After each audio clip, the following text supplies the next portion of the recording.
Welcome to this workshop presentation on balancing the personal and professional in the workplace. I'm Azetta Beatty, HR Manager in the Office of Work Life at the University of Kentucky. When you think about balancing your personal and professional in the workplace, oftentimes there's a lot of things that come to mind. For one, you think, what does the word balance even means? For some people, they may think of the word integrate. Others may think of the word manage. So basically, when it really comes down to it, all of us want to have healthy relationships, whether it be at work or at home. And when we're talking about balancing your personal and professional in the workplace, we know that we're talking to people that will view this differently. Some people may say work and personal and professional don't go together in the workplace. Some others will say, well, I bring my whole self to work. Therefore, I have to bring my personal and professional into the workplace. So in this workshop today, we're going to dive into this topic. Because as you bring your whole self to work, we know that we have to have practical and realistic boundaries and expectations of ourselves and of our colleagues.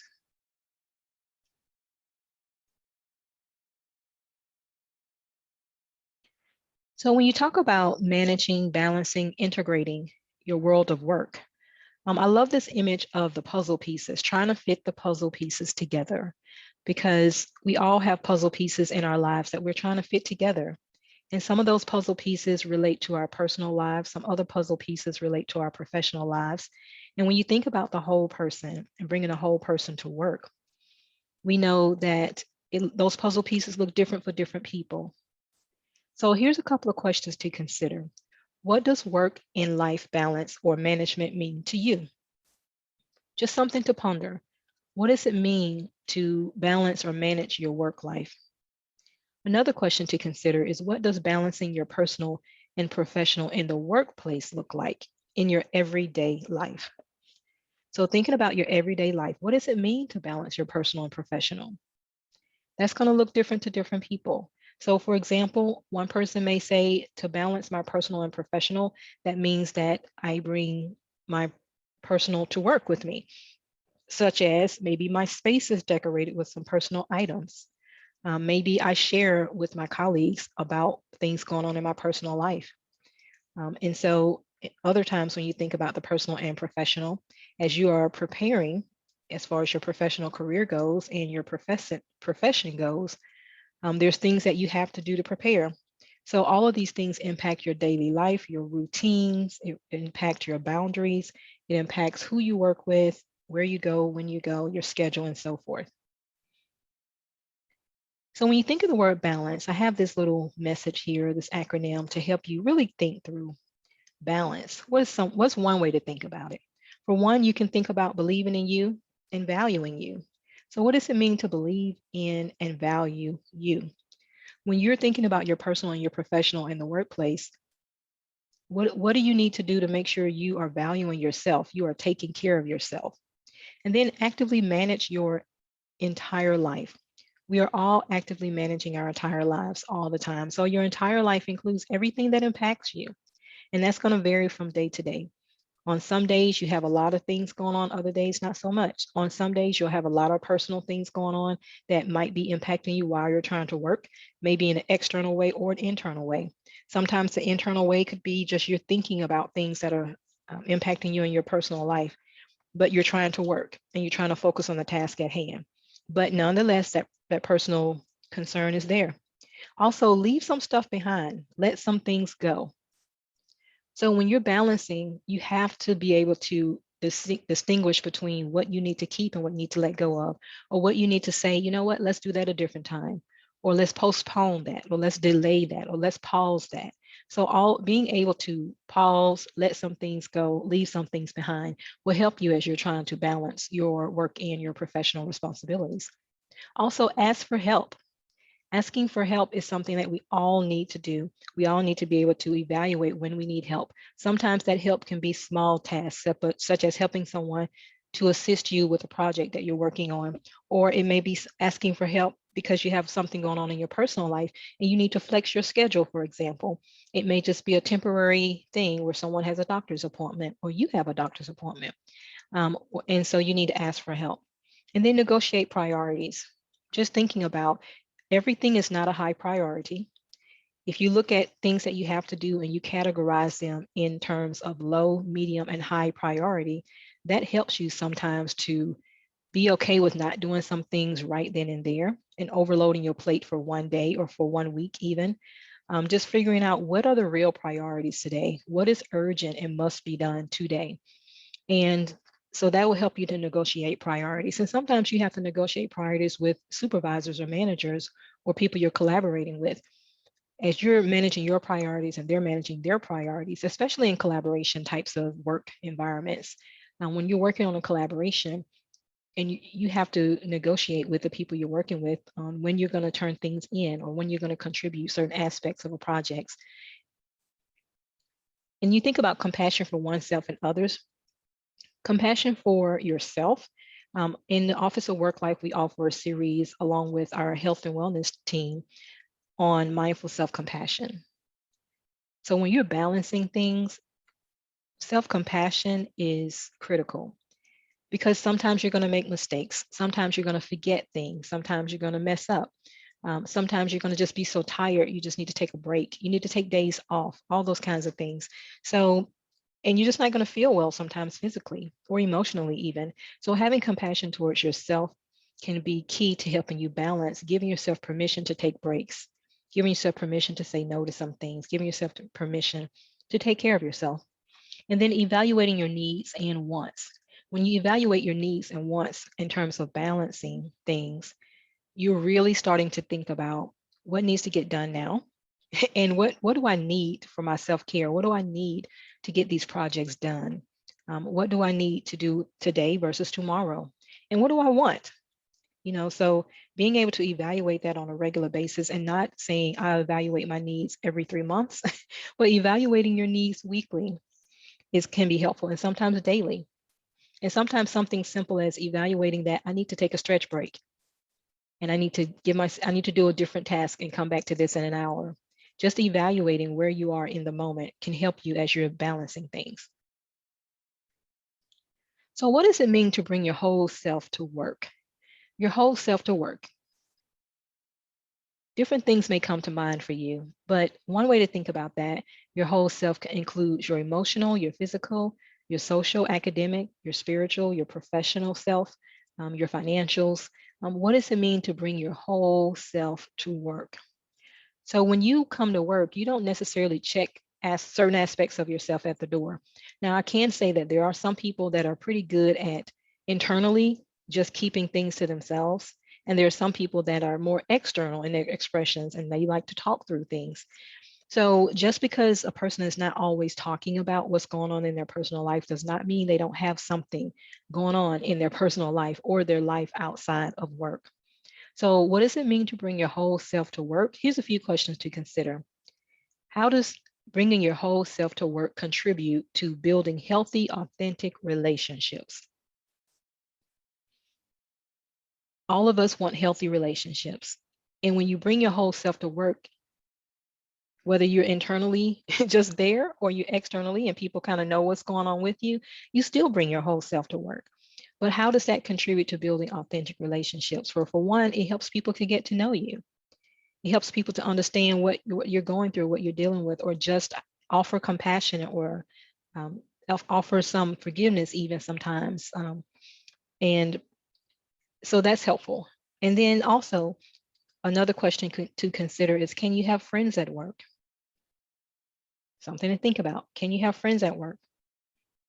And when it comes to your whole self or just talking, when you have friends at work, sometimes you'll find that you may be a little closer to some people than others, or you may have a little bit more of a professional relationship with some people and a little bit more personal relationship with others. There's a variety of reasons why that may be. It could be longevity. You've been working with this person for 5, 10, 15 years, and you've built a relationship over time. That could be one reason. You could have some things in common. So there's a lot of reasons that you may have friends at work. And that's very common and that's very natural. Does what's happening at home impact work productivity, your focus, and your success? That can absolutely be the case sometimes. And sometimes just simply by communicating with your colleagues, your supervisor, not necessarily the deep details about what's going on with you, but let them in a little bit can help them to understand how to support you and how to work with you. How do you balance or integrate your work in your life? And then what does personality have to do with it? This is a big one. Personality has a lot to do with bringing your whole self to work. So we're talking about balancing your personal and your professional in the workplace. That's going to feel different for different people, sometimes based on their personality. Some people are maybe very outgoing and they think out loud and they talk and they like to brainstorm out. And some people may be very reflective and they're just thinking through projects. Some people may be very organized. They like to do lists. Some people don't want to do lists as much. They want to go with the flow and kind of figure it out as they go. So those different personalities kind of impact sometimes how you present and how much you share or don't share, among other things. Here's a key point to keep in mind. Whether you are at home or work, it's really just your life. So we sometimes will say, here's my work and here's my life, but basically it's all just your life. So that's just something to keep in mind. So here's a few quotes also. When we're starting to think about bringing our whole selves to work and how does this impact us balancing the professional and the personal in the workplace, this quote by Sheryl Sandlin, who is the author of the book Lean In and the movement Lean In, as well as a book Option B, this is her quote: "Bring your whole self to work. I don't believe we have a professional self Monday through Friday and a real self the rest of the time. It is all professional and it is all personal."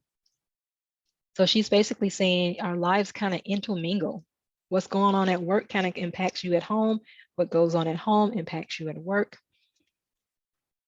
This other message says bringing your whole self to work requires one actually having a whole self to bring. So what does that mean? How do you actually have a whole self to bring to work? One way to think about that is think about self-care and how are you managing and contributing to and nurturing your self-care so that you can bring your whole self to work. Here's another couple of quotes from Mike Robbins, who is the author of the book, Bring Your Whole Self to Work. Being vulnerable gives other people permission to do the same and opens up the possibility of real human connections. So being vulnerable. Now, that does not mean that you share all the details of your life. That's not what being vulnerable means. But it could be something as simple as if you're feeling tired one day, just say, I'm really tired today, or this has really been a trying day, or, I'm going to have to put that on hold until tomorrow because I cannot do that today. I have a headache, whatever the case may be. And just being vulnerable to share a little bit of you helps people to connect with you in a real way. And then the next quote says, bringing our whole selves to work means showing up authentically, leading with humility, and remembering that we're all vulnerable, imperfect human beings doing the best we can. I especially love that. When you show up authentically, you're just saying, I'm human and I'm doing the best I can one day at a time. And we all get to encourage one another to just be the best you can one day at a time. And that actually looks different from day to day, depending on what's going on with you. This is the bookshelf in my office on campus, on UK's campus.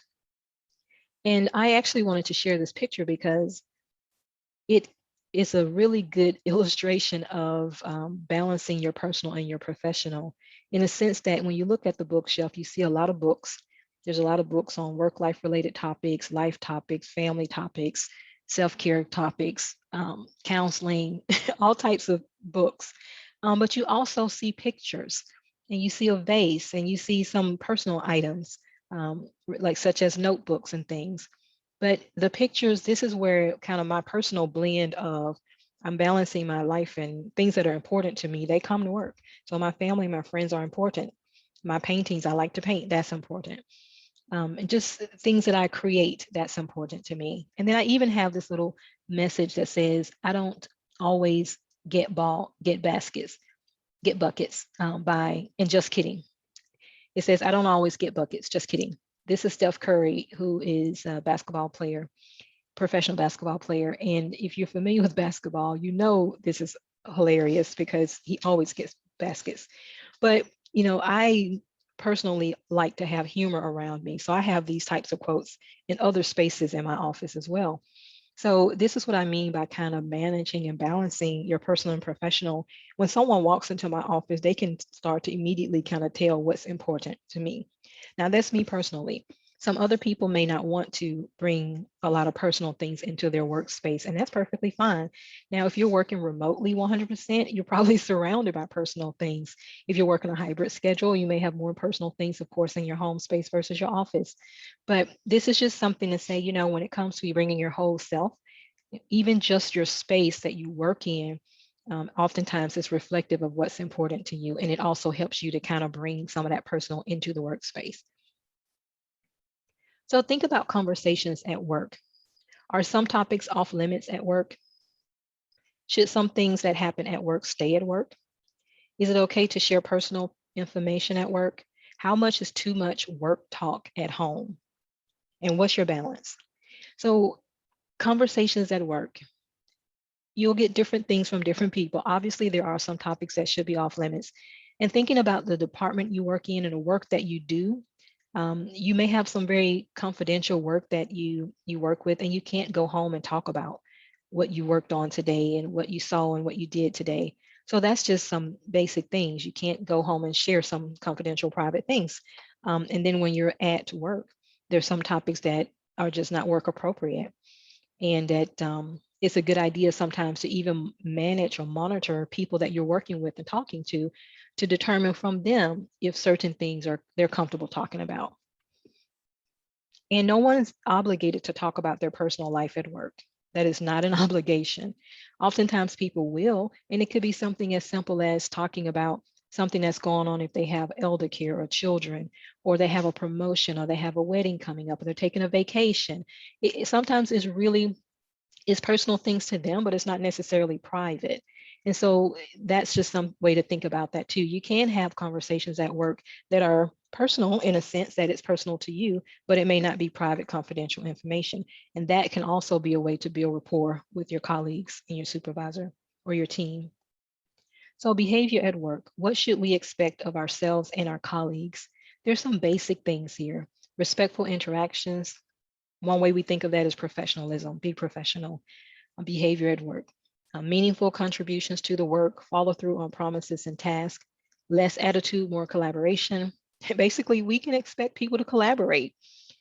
We also can expect timely response to our request. At least a response, even if you can't give someone something, at least reply to say, I'm working on it, or I get back to you in a couple of days or something like that. We can also expect well-kept work areas, especially if you're sharing workspaces. Be mindful of how you have your items laying around that other people may encounter. Appropriate conversations and more. As far as behaviors at work goes, there's other expectations such as you might care about people. You want to be cared about as a person and not just a worker. That may be something as far as personal to you. You want to know that the person cares about you, your supervisors, your leadership, your colleagues. You also want support for your personal and your work life. Do you want support for your personal and work life? I ask that in a question way because some people may say, I don't talk about personal things at work, period. And that is perfectly fine. They may say, I don't bring personal things into the workspace. My pictures, I don't do any of that. That is perfectly fine. But for the people that do that, that's fine as well. You do have to be mindful if you are sharing workspaces, though, what you bring in, making sure if you're sharing that space that others are okay with any items that you're bringing in. So here's some questions to ponder. Currently, do you feel like you have a good balance with your personal and professional life at work? Do you feel like you're balanced? It's a question. What does it mean for you to bring your whole self to work? What does this look like for you? Is this important to you to bring your whole self to work? What's missing, if anything? What do you need to fill in the gaps? What resources do you need, and who needs to be involved? So these are questions that each person can ponder, and really, if you want to, write it down. Like get a piece of paper or get a blank document and really type out your personal answer to these questions. And then go from there. Think about, okay, here's my answer. What do I do? What's my next step based on my answers? So, of course, there's some practical and realistic boundaries when it comes to balancing your personal and professional in the workplace. For one, you have to respect others' comfort level with work relationships. Everyone is not going to want to be buddy-buddy. Everyone is not going to want to have a hang out with you or go to lunch or work outside, after work or before work.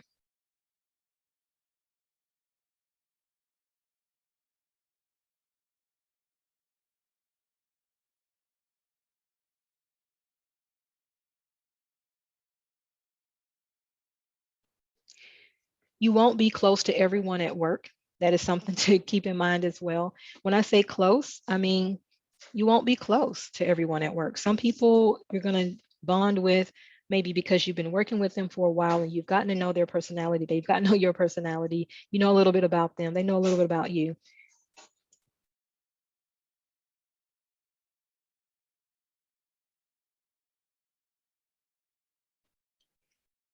So just keep in mind, you won't be close to everyone at work, and that's okay. You may find that some people you kind of click with and you bond with a little closer than others for a variety of reasons. But that doesn't mean you still can't be cordial and kind and polite. It's okay to only have professional relationships and conversations. And also evaluate each relationship and act accordingly. So every relationship is different, and relationships can grow over time.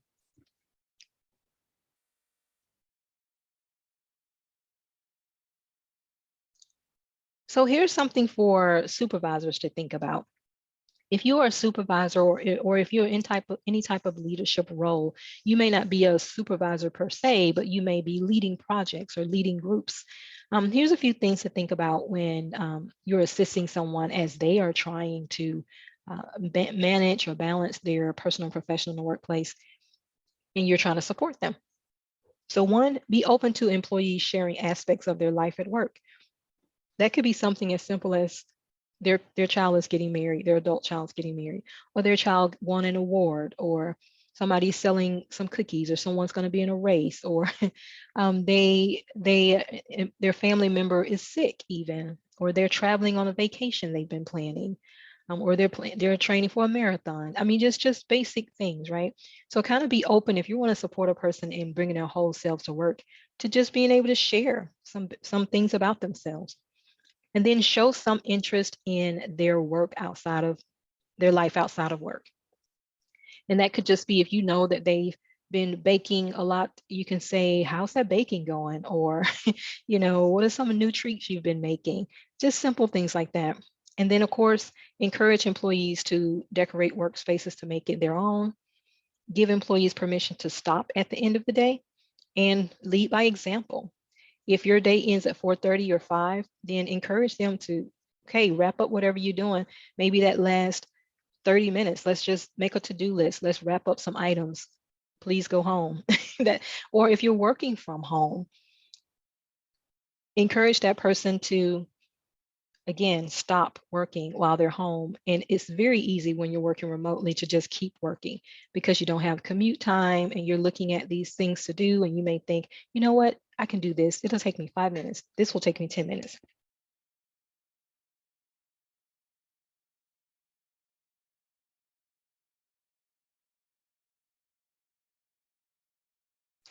And because you're thinking, you know what, this won't take me that long. And next thing you know, you worked an hour over. So really give them permission to stop working at the end of their workday, whatever that is, whatever their schedule is. Also, don't send emails or call employees after hour. Draft is your friend in these cases. And unless you've already discussed something with them or this is something they actually need to know, and it's important for them to know prior to coming in the next day or something like that, such as someone's going to be out ill, as an example, then try to really not do that. And then also think twice about scheduling very early or late meetings for caregivers. So if someone has elder care, caregiving responsibilities, or parents, and they have to pick a child up from school, for example, or drop them off, maybe think about your team as a whole, and will someone have to miss this meeting because of the time that we've scheduled it? Or can they join via Zoom, for the first 10 minutes because they're transitioning? And are you going to be okay with that? And then also monitor or be flexible when possible with projects and schedules. Encourage employees to take time off work, vacation leave, sick leave if they're ill. We have the well-being days, 2 well-being days per fiscal year. Encourage them to take those. Encourage employees not to work on their days off, and also don't reach out to people on their days off regularly. Even if they reach out to you and send you something, don't reply to them because you know they're off. So that's, there's different ways to kind of send a message that we don't want you working on your days off. Regularly check on the mental health and well-being of your employees. Regularly ask, how are you doing? And I don't mean just very surface only, because some people, again, back to the balance, and people have different ways they want to express themselves in the workspace. Some people may not want to talk a whole lot about it, and that's fine, but that doesn't mean you shouldn't ask, how are you doing? And how can I support you? What's working, what's not working? Those kinds of questions as a supervisor. Be mindful of equity and fairness among your employees, and then monitor projects and bandwidth. So as an employee, as a supervisor that's managing a team, whether it's a small team or a large team, you're always monitoring and their projects, and you're making sure things are going okay, and trying to see if people need extra time, or if they need to pause on some projects so they can focus on another project, those kinds of things. And I know these are things that supervisors do all the time.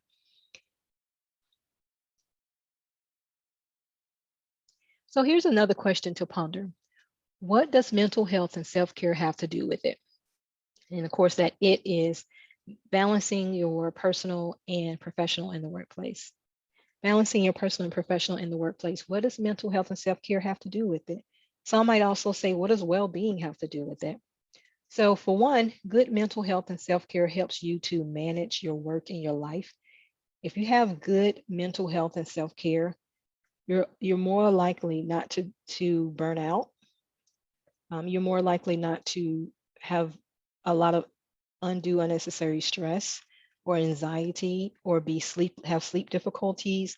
There's all types of things that mental health impact.